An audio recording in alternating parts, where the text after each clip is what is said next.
slides. I think I can handle this. Yeah, very exciting. Ladies and gentlemen, please welcome Politico CEO, Patrick Steele.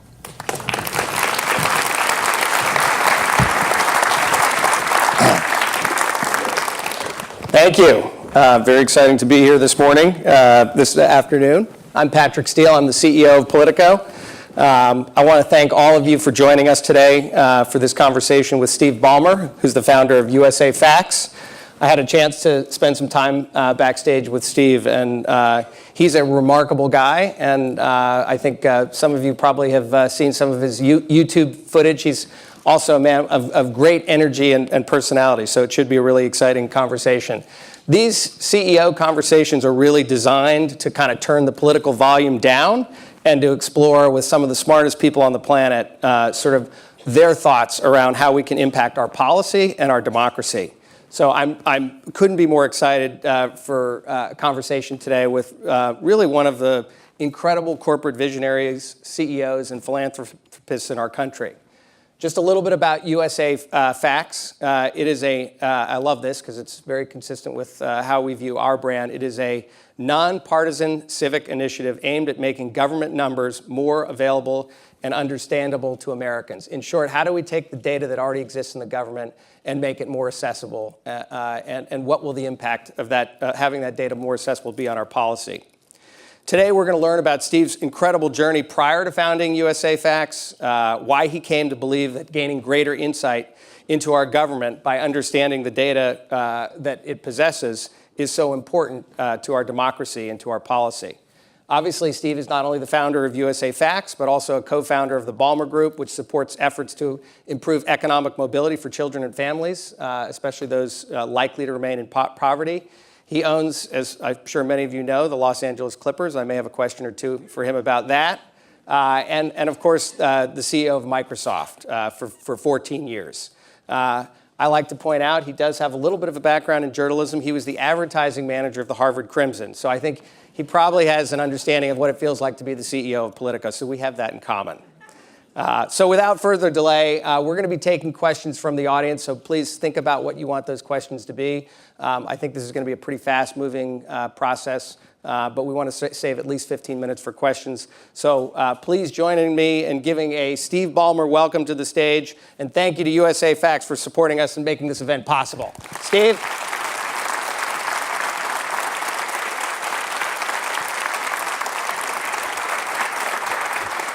Appreciate it.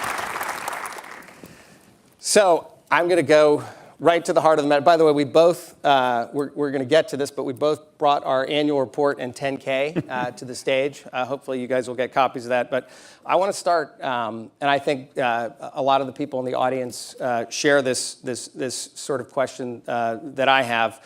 Just asking you about sort of your thoughts around data and why data is so important to our democracy. You spent 34 years at Microsoft, really tackling incredibly complex issues and actually making information and products more accessible to vast swaths of our economy.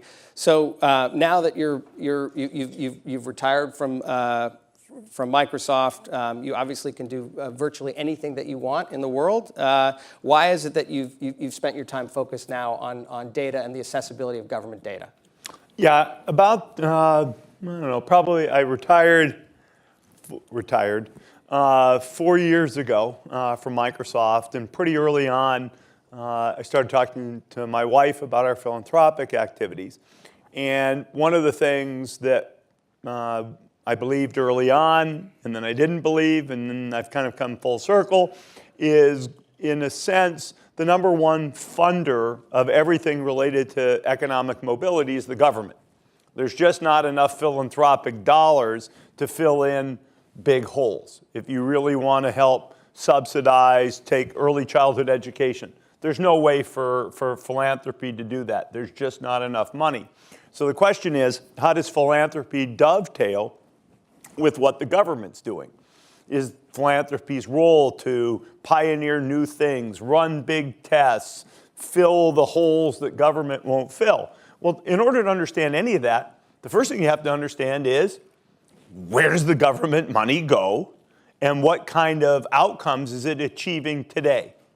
And if you want to use money wisely, You have to say, how does the money then help leverage, or the philanthropic money drive better outcomes? And then it gets you to, what's the living standard for children, poor children? How does that get funded? Where does the money come from? How much money is really moving for more affluent people to support younger people? How much of that just supports lifestyle, which is poverty improvement, versus economic mobility? And at the end of the day, if you want to be outcomes-based, you have to say, where does the money come from? What does it get spent on? And what kind of outcomes? Well, I went a-hunting and didn't find much, as they say. Actually, that's probably not true. I found a lot, almost too much. And it was 2K. And I'm really good with numbers. I'll sort of cop to that up front. I went to a summer math camp, which is my way of saying I'm a geek.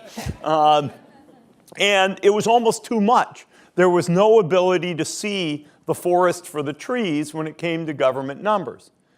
I also figured this out along the way. You can't look at the federal government, which is what's in the news all the time. You can't look at the federal government independent of the states. How are kids in need handled? Well, Medicaid is a big part of that, for example. And there's a lot of buzz about what goes on with Medicaid at the federal level. And yet what the states choose to do is every bit as important. So if you want to look at the impact, you have to look at the joint impact. Woo! Then you go looking for those numbers. And pretty soon you say, it's too much. And then, so I say, okay, I need to understand this at a higher level. If it was a business, as a former CEO or a former banker, right, what do you go looking for? You go looking for the 10K. There should be a goodies bag for all of you with a printed version, although it's in its interactive form has a lot more information. But you go looking for something. Why a 10K? 10Ks have to be objective. I mean, like you sign your life away as a CEO that you didn't exaggerate anything, you didn't make anything up. If you write the thing in a style that is too exaggerated, the SEC cuts you down. It's historical. You don't make forecasts except for pension liabilities. And so you take a look at all that, and that's how I got started. I thought it might be of more general interest, and I used the 10K metaphor because it was so objective. You could say dry, but at least it's not political. You're not just picking numbers out of context and throwing them together. You have to show the whole picture. So you mentioned I spent 16 years in corporate finance before I came here, and I've read a lot of 10Ks and Qs in my life. I was up late last night. I don't have Ronnie Jackson as my doctor, reading through the 10K, and I went to the risk factors, which to me is sort of one of those areas where you can really identify objectively what the risks in the business. But for those of you, after the great crash of 1929, the SEC basically said that public companies, if you're going to sell stocks or bonds, you have to produce a document, a disclosure document, and there can be no BS in that document, and they really hold you to it. And so it is. I think it's interesting that as a CEO, right? You were a public CEO for 15 years. You put out lots of your own Ks and Qs.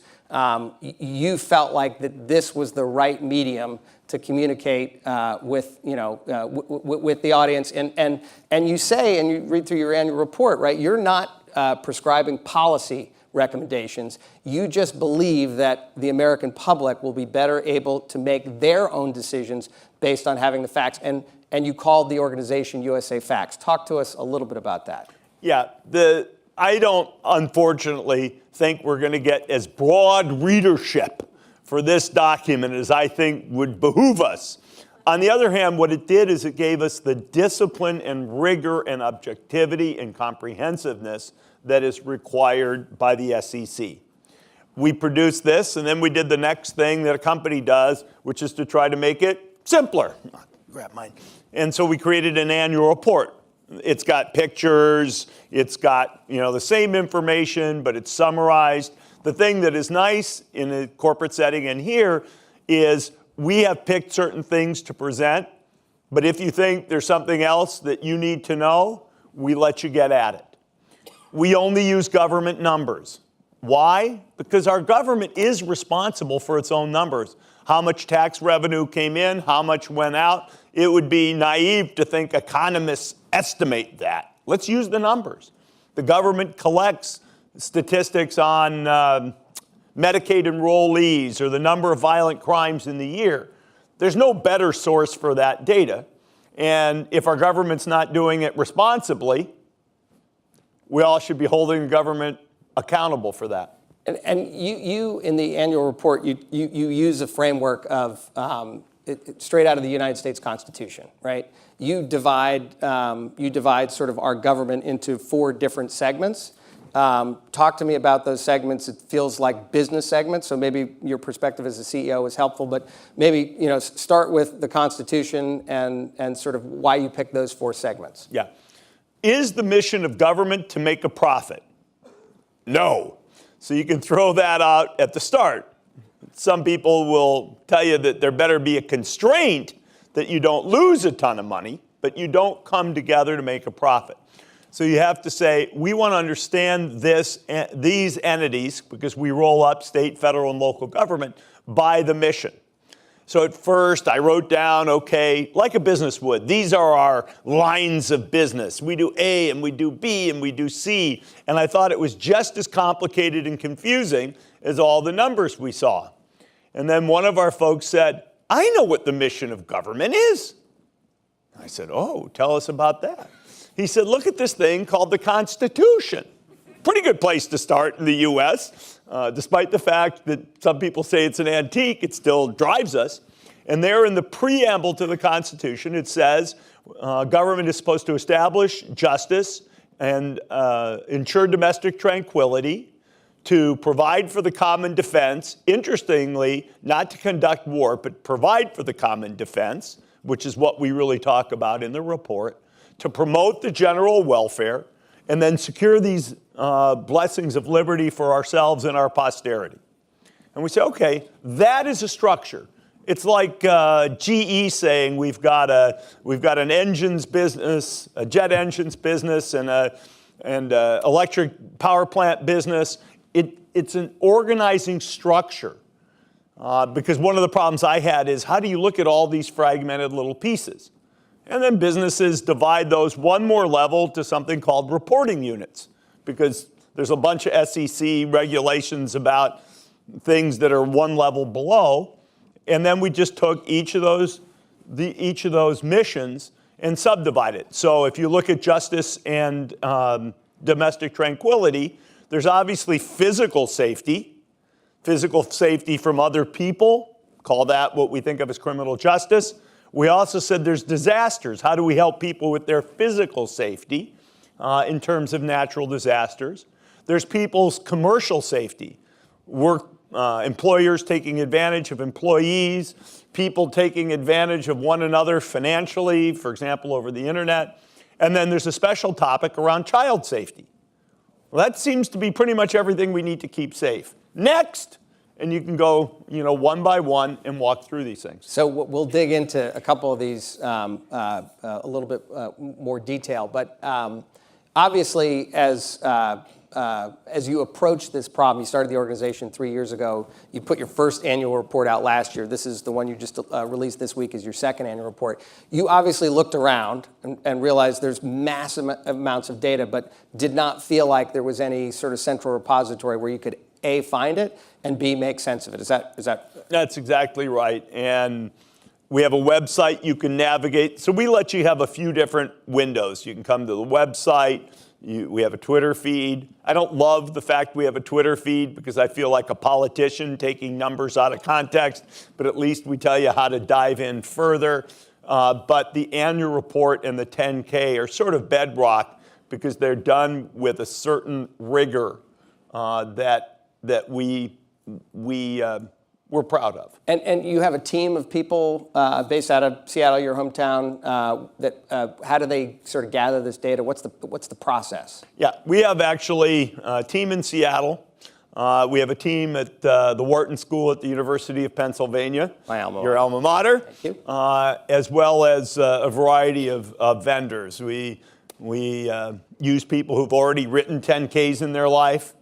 We use people who are smart and sensible in the way to use graphic design, because a lot of the problem here eventually is then to make it accessible. Not everybody loves tables of numbers, much to my chagrin, but that's the case.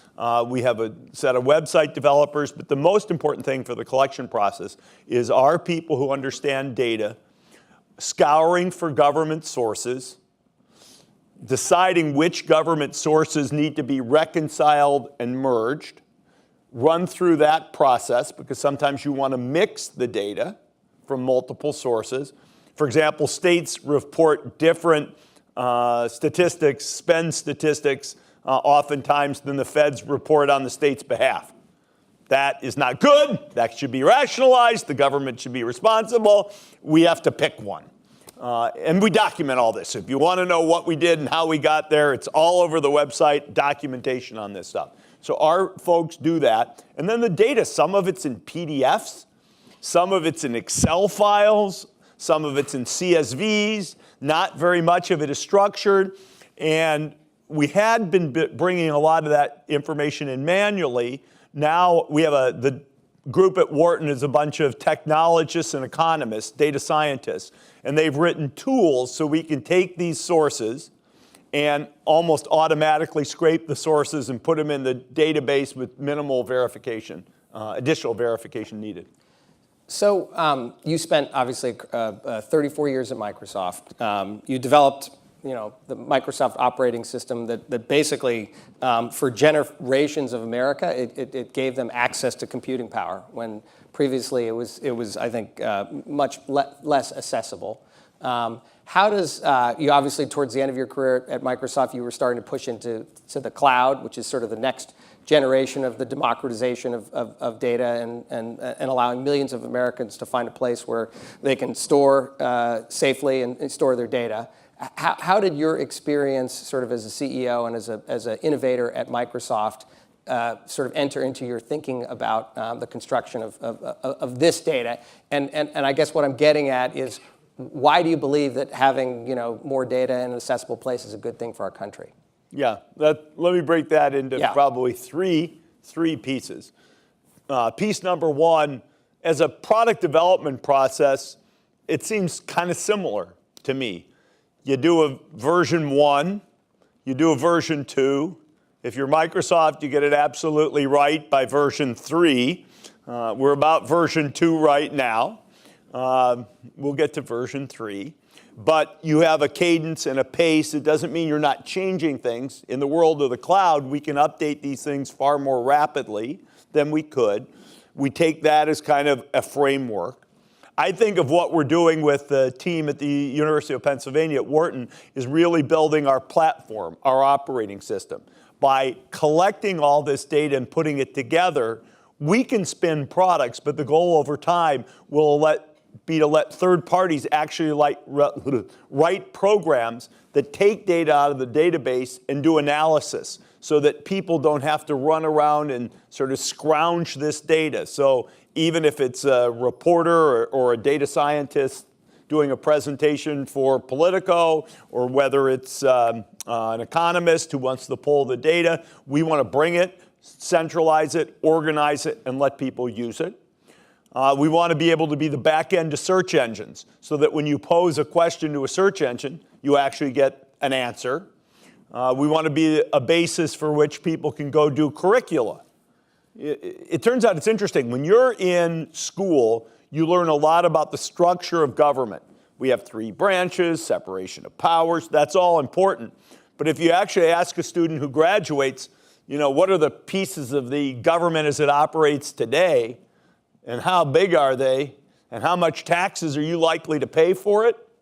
I don't think you're going to get a very solid answer coming out of most high school government classes. So how would you build curriculum? It's a platform.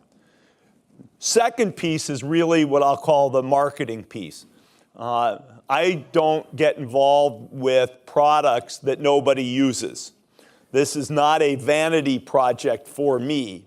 It's a tough one to define an early audience. I learned this at Microsoft, though, too. You You have to build a product often before you find your logical audience. You have somebody in mind, but you tune. We're in what I would call the early adopter phase. I don't want to target only number geeks. On the other hand, we've got to get early adopters, not just academics and policy people. We also want to get, let me call them citizens who like numbers, who will be early adopters. And as we make this stuff more approachable, we can get out to a broader audience. So we have to have that kind of product concept in mind. And then we have to learn to hit people kind of where they live. When is it that people want this information? Is it when they vote? Is it when they file their taxes? And how do we make sure we're present at the right times and in the right places? And then with that in context, what's our goal? Simple.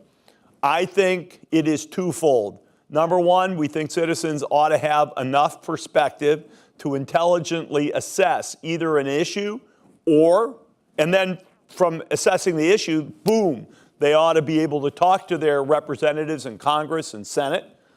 So that's an important piece to us.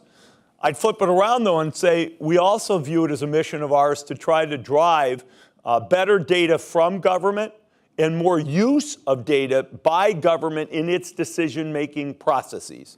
And that's true at all levels. And not to, some of the things people say just kind of drive me crazy. People pick a number out of thin air, or not out of thin air. They'll pick an accurate number and put no context around it. And I think it, sort of accountable government to some degree starts with numbers.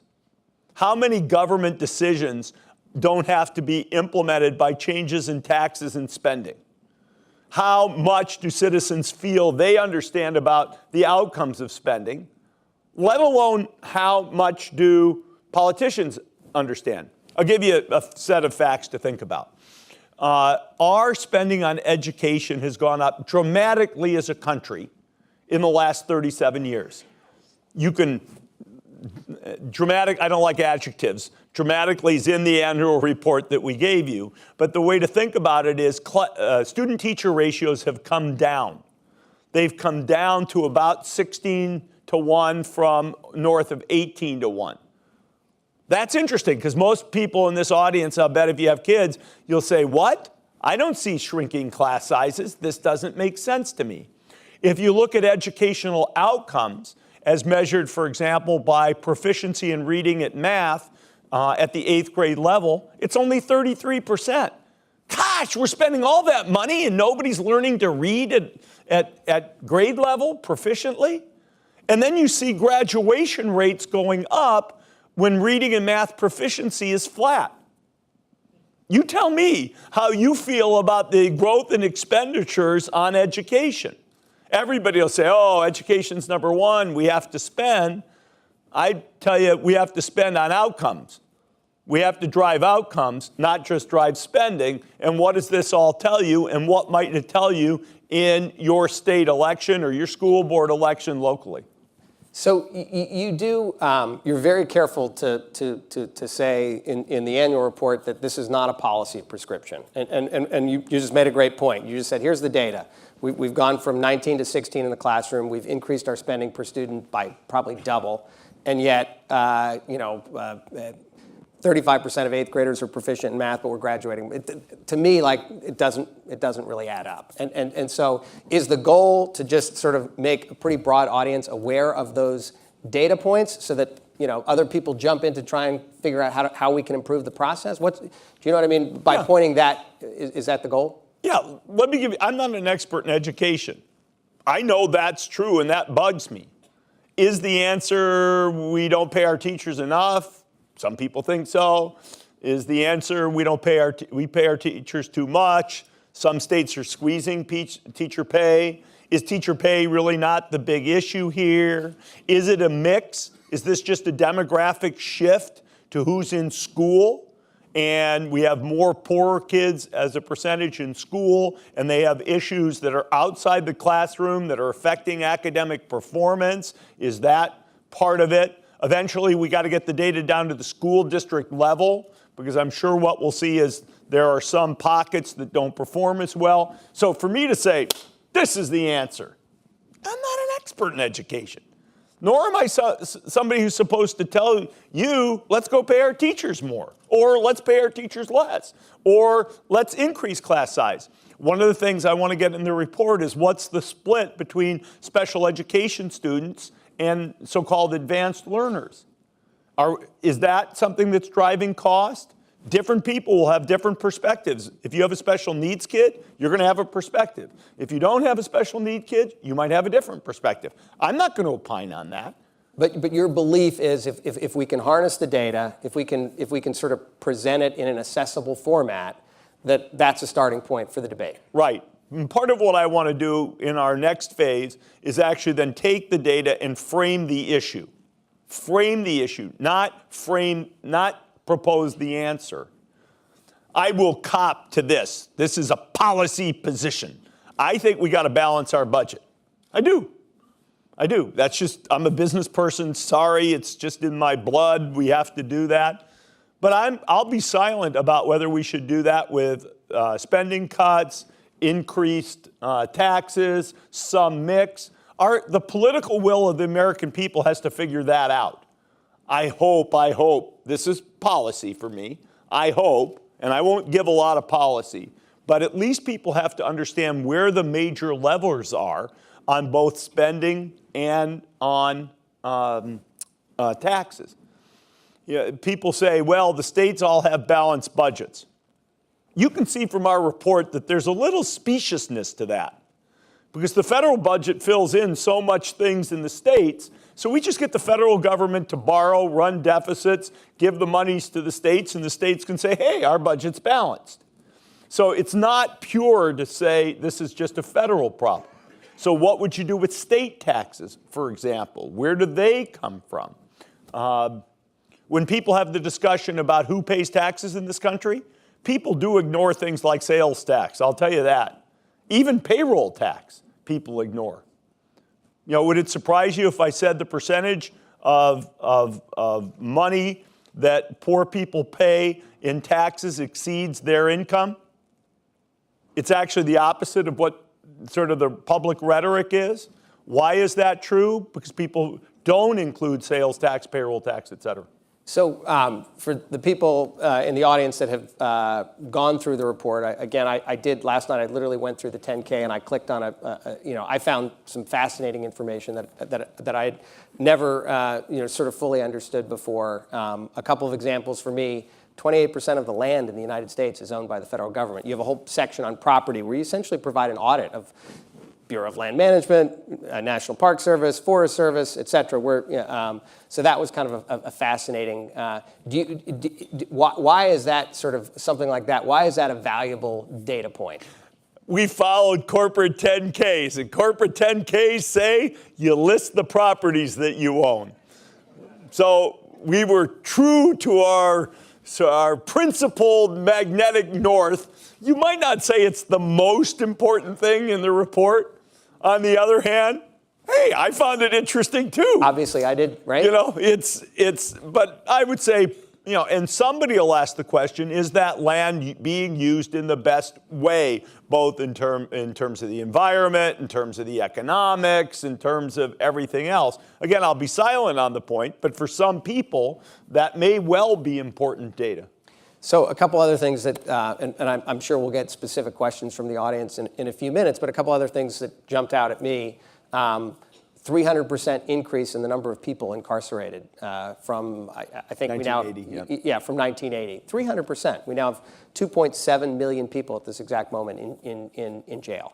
And obviously that fits into the domestic tranquility as you think about your sort of business segments. Again, no recipes, but like what is something like that? What signal should we be taking from that? Okay, so and we provide the data so you can walk through it. We should probably put it together so it's simply walk throughable. Why do we have so many more incarcerants? I'll use that word. I don't know if it's in the English language. Why do we have so many more incarcerants today than we did in 1980? Well, the first thing you could see is the growth in population. I think we were 220 million in 1980. We're now about 330 million. So population growth is 50%. That accounts for something. Crime rates are down versus 1980 across the board. Property crime, violent crime, drug possession. Now, drug possession went up and has come down of late. I hypothesize because we see declining incarceration and declining sentence length for drug crimes. That's more of a hypothesis for me than it is proved out by the data. But we'll be able to show you that in terms of how many people are incarcerated by crime. 50% of the people incarcerated are there for violent crime. For violent crime. And what is it, 2 million people, I think, we have incarcerated in the United States, and 1 million are for, I'm looking at one of our guys, I think that's about right, 1 million are in there for violent crime. The average time that people spend in prison for violent crime has gone up, which will increase the number of people who are incarcerated. So you have violent crime numbers going up. The percentage of violent crime compared to property crime and drug crime is up. That will drive more incarceration. Now, 4.2 years is the average time in which somebody is released for a violent crime. Rape, murder, robbery, non-negligent manslaughter, and assault. Okay, that's the average length of time, and I think it's up from 3.2 years to 4.2 years. And this doesn't include people who die in jail. It's just people who get, or in prison, it's just people who get released. Well, I might look at that just with my values and say, whoa, I'm surprised the average time to release for these crimes is only 4 years, 4.2 years, because we need to be mathematically precise. So if you increased that number, we'd actually increase the number of people who are incarcerated. And so it's a set of judgments about who to incarcerate, for what, and for how long. And just having that number be very visible, I think, is helpful. When you came up with, I don't want to stay on incarceration, but you obviously, you present some takeaways just in terms of the aggregate numbers. This is sort of the story it's telling from a data perspective. You come up with some very specific numbers around the military, right? Our active duty military has gone from 2.1 million to, I think today it's just a little bit under 1.4 million. Are the way that you have categorized these different business segments, did you mean to tie it to kind of the public debate today in Washington?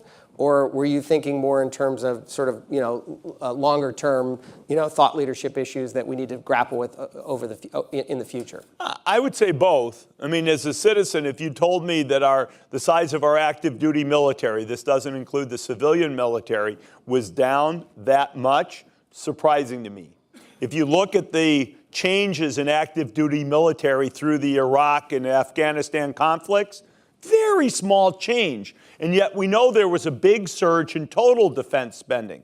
What was the surge on? Was the surge on equipment? Was it on bullets, bombs, missiles? Where was it? And when you really dig into it, it was in the size of the civilian military. That's where the big surge in cost, which surprised the heck out of me. Surprised the heck out of me that in times of war, it's the civilian spend that grows the most.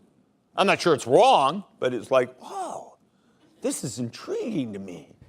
And it's just intriguing to me. Let me put it that way. So in terms of short-term debate, I think it's interesting. In terms of long-term, this one blew my mind, that the military spend on electronics, R&D, and software exceeds the spend on ships, planes, missiles, munitions. I was tanks, vehicles. I was flabbergasted, a little happy as a former Microsoft, sort of CEO to see all that tech spending. And I was pleased as a citizen because I do think whether it's cyber warfare or just automation to help us improve as a military, I was glad to see that being an increasing, an important part of the spend pool. Right. So one of the things I thought you did incredibly well in the report was data visualization. We have at Politico, we have a product called DataPoint, which is our customers really appreciate actually seeing data in concise slides. So obviously your team spent a lot of time on that. Are there why for you is data visualization so important? I think we have, by the way, a good start, and I think this is still an area of opportunity. Here's the first thing. I guarantee you it's foreign to most people. 1 million is 1,000 millions. 1,000 thousands, sorry. 1 billion, guess what? It's 1,000 millions. And 1 trillion is 1,000 billions. And most human beings can't think about 1 million, let alone 1 billion, let alone 1 trillion. So what do you do with that? How do you help bring these things alive to people? Because if you say to somebody, hey, the spending on, I guess the spending bill that just passed on the child care development block grants was about $2.7 billion. And people look at that and say, whoa, that's a huge number. It's not a huge number compared to the $5.7 trillion of total government spend. If you divide the $2.7 billion by the number of kids served, you're not going to get a huge number. If you look at the number of kids served as a percentage of all kids, you're not going to get a huge number. What visualizations help people see these things as opposed to simply the quotation? You say 2.7 billion to the average American, it's like, whoa. And yet if you took the 2.7 billion, divided it by 130 million households, you're not going to get a very big bill per household. It may well be, you might well see that investment differently that way than you would see it as $2.7 billion. So it really is a tool to help people sort of... right, and the you got to pick the right visualizations, and then you got to have the real data in the 10K so people don't think you're just BSing them with the visualizations. So I want to just talk for a second about, you view data as sort of inherently not political, right? It's the purest form, for you. But there's a lot of discussion around the rise of alternative facts and alternative news. What are you seeing in terms of are people have people looked at your data sort of as trustworthy? Are there people that are questioning your data? Sort of what is what's the social traffic in terms of what you're doing? I think most people are willing to agree that numbers of the things that happened in the past are reasonably nonpartisan. Forecasts, those are partisan. What's going to happen in the future? Ask 2 different economists, get 2 different forecasts, which to me means it's partisan. I'll be silent upon the fact the history is the history. I used to say to people at Microsoft that if you wanted the best prediction of what sales were going to be next year, you didn't ask the sales team. You asked Excel. Just to draw a line through the history and tell you what the future might look like. That might not be right. Economists would probably go, ah! I was half an economics major in college, so I know I'd get voted off the island on that. But at the same time, it's not something you can fight about.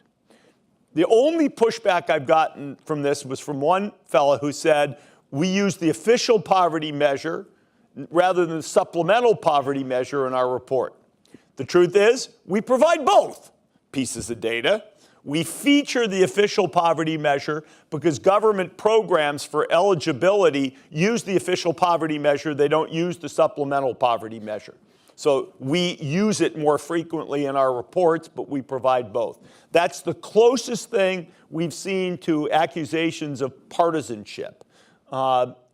I will say people love this idea. I mean, all the feedback we get is we love the idea. We haven't seen as much usage as we have seen love for the idea, but we'll figure out how to get that going. So we have politics is invading sort of every aspect of our society, right? I mean, when I was a kid, you turn on the NFL and it was a United Way commercial, and today it's become a very politicized thing. I can give you 100 other examples. Do you worry that that the information that you guys are producing is somehow going to be politicized in the current environment that we're in? It will be politicized. No, there's no question. That, in a sense, what I'd love to see is it politicized on both sides. It's like, let's referee somebody on, this, with this view of an issue and with this view of an issue, but let's make them debate centered in what's happened in the past. Let's not let the BS continue. So you'll see things politicized. What's the old expression from Moynihan? Everybody's entitled to their own opinion. They're just not entitled to their own facts. I saw that very much at Microsoft. When people used to come into meetings when we were a startup and they'd say, my numbers are this, and somebody else would say their numbers were that. You cannot run any reasonable organization without agreement about what did happen. And I think it's important to call that in question, even as people then give different predictions of the future. So you're obviously a data guy. This whole report is really built around data. There are a lot of concerns in our nation's capital right now around the security of data. Obviously, the Facebook testimony a couple weeks ago. Should the average American be afraid of data? I think the average American should trust that certain kinds of data are good. Government data, it's not timely. There are sometimes inconsistency across collection points.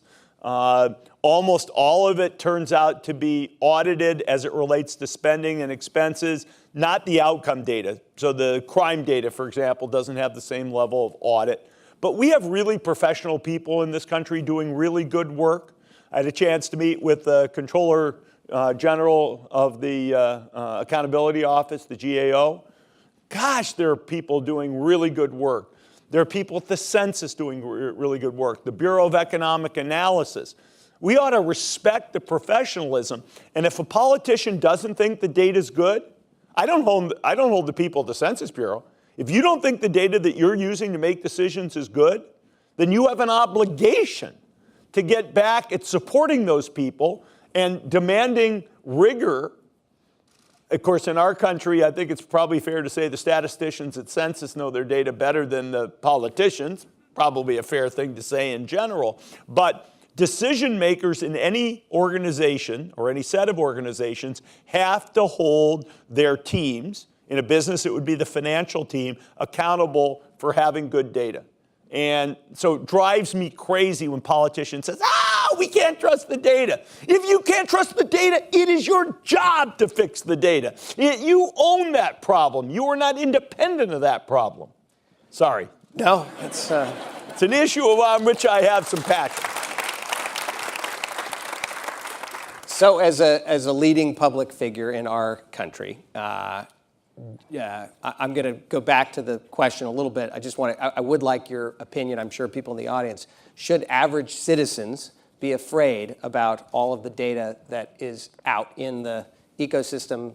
What would your advice to people be? Okay.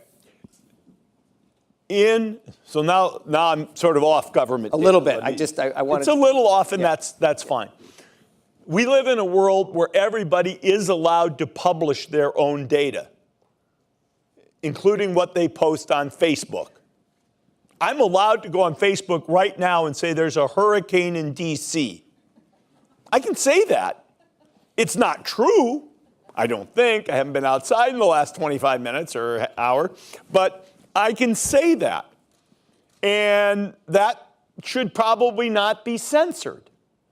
It's a complicated issue. And so you say that's number one. What can people say? Number two is what can people say for commercial interest?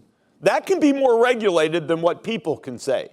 There's no freedom of speech per se in a lot of advertising. There is in others. But the FTC has some ground rules on what you have to say and its fairness and its accuracy. That's a second thing. A third thing is how much of any one person's information or even the information in aggregate can be used for various purposes. Well, that's more of a thing that you could regulate if you wanted to, at least on people who are providing commercial services around this. Then there's a question of what do you do with the publishing of things like government data? Should it be really secured properly with appropriate cybersecurity? Of course, the answer to that question is yes. To me, that's not a political question. That's just good rigor amongst our governmental publishing bodies. So, should you worry about your own personal information? Only if you care about your own personal information. The truth of the matter is, if you just look at the things empirically, most people don't care that much about their own personal information, except for a few things they really care about.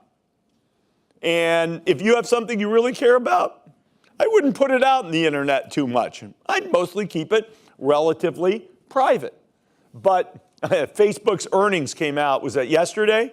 And they exploded in the middle of the controversy about privacy. That's fascinating. It didn't slow down usage, I'll tell you that, last quarter, which speaks to what people want, at least in part. Could you put that through a political process and see that what people really want is something different?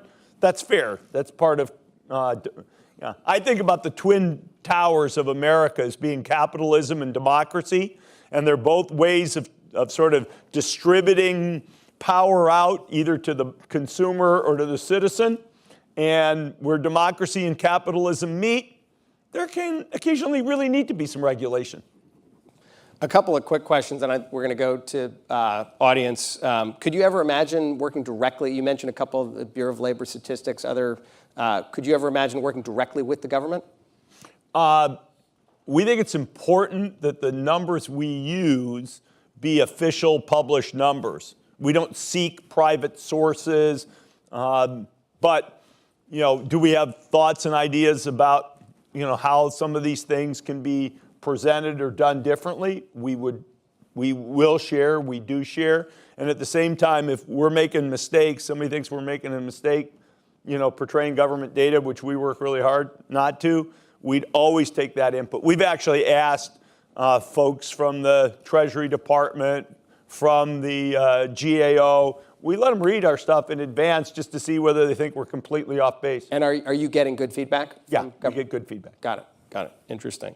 So there's a bunch of other organizations out there that are trying to make the government more transparent. I guess sort of what's different from I think most of the government transparency stuff, which I think is very good, focuses a lot on how people vote and what that says about their policy. It focuses a lot about who gets the money that government spends.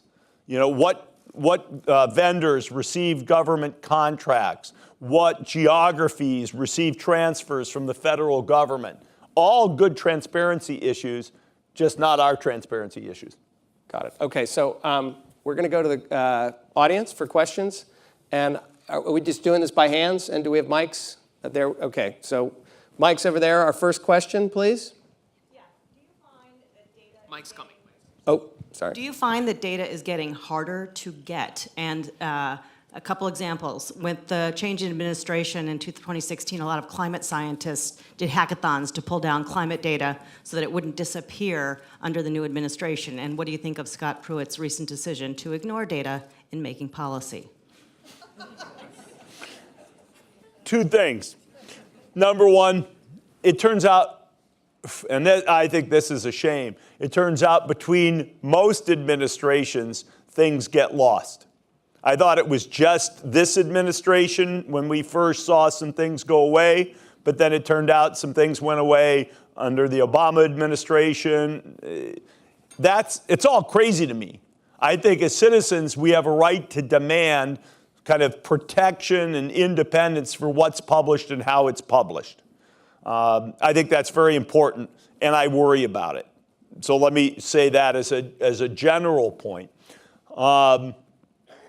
I actually didn't read all of the specific comments you are asking about, but if the statement is, I don't believe in using data to make decisions, I will go out and cry a long cry. I don't understand how you don't make, now there's forecasts. I do understand how you can say forecasts disagree. And I'll be silent about what the forecasts say. Climate scientists, many of them have one point of view. A few of them have another point of view about what's going to happen in the future. But if you're debating what happened in the past, and those data came from this government, and you work in this government, shame on you for ignoring that data. Next question. Hello? Here? Yeah, just wave your hand. It's hard to see. Who's speaking? I'm up here, right in the Okay, middle. I see you. Yes. I got you. Billy Liserson, BL Insights. You talked early on about the kind of data that's available and how difficult some of it has been able to get. You also you focus mainly on consumers, but there's also a big interest in Congress and in DC in evidence-based policy and in trying to find out ways to better move data from inside agencies to other agencies, even other parts of the government, so they have a better idea of what they are doing. I'm talking about the Commission for Evidence-Based Policy, for example, and I wonder if you've been in discussions with them. A lot of what they talk about, unlike what you've talked about, are privacy issues and the fear of putting the stuff out there and then being caught kind of with stuff that is out in the public domain that identifies people. Right. We do work with public data, which means it has no personal, individually identified information, so-called PII, which, with one exception, we do have a publication of some synthesized results that was done by cross-referencing IRS individual data with census data under contract to the IRS. This guy, Raj Chetty, who's a professor at Stanford, did that research. We do include it in the report. It does use personal information, but you can't see any of the personal information on the outside.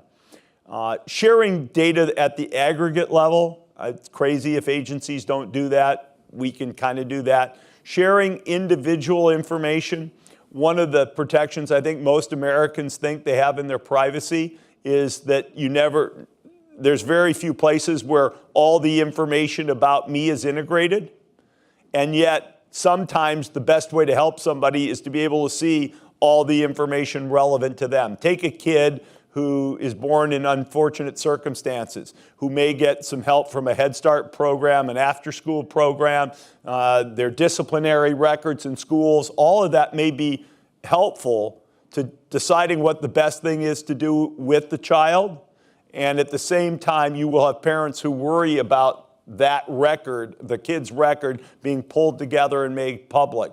That's something I think needs to be debated. And as long as people don't trust that integration, I understand why the government might not trust merging that personal information across agencies. Great, thanks, Steve. Whoever's got the mic, and just try to keep the questions a little punchy because I see a lot of questions Over here, here I am. It's Over the here. answers that aren't punchy. Yeah. To your right, Yeah. this way. Okay. Andrew Reamer, professor of public policy, George Washington University. I appreciate the work that you're doing. You've talked about being nonpartisan around policy. The federal statistical system requires appropriations from Congress. If you exclude the decennial census, about $2 billion a year, or kind of the size of that child care program you talked about, maybe $6 and change per person. To what extent do you care about, and are you involved in discussions regarding the appropriate appropriations for the statistical system? Okay. And that's question one. Question two is, I'm former president of the Association of Public Data Users, which is the forum that brings together the heads of the statistical agencies and data users, like yourselves. So our annual conference is July 17th and 18th, and I have now permission to invite you to be the keynote speaker.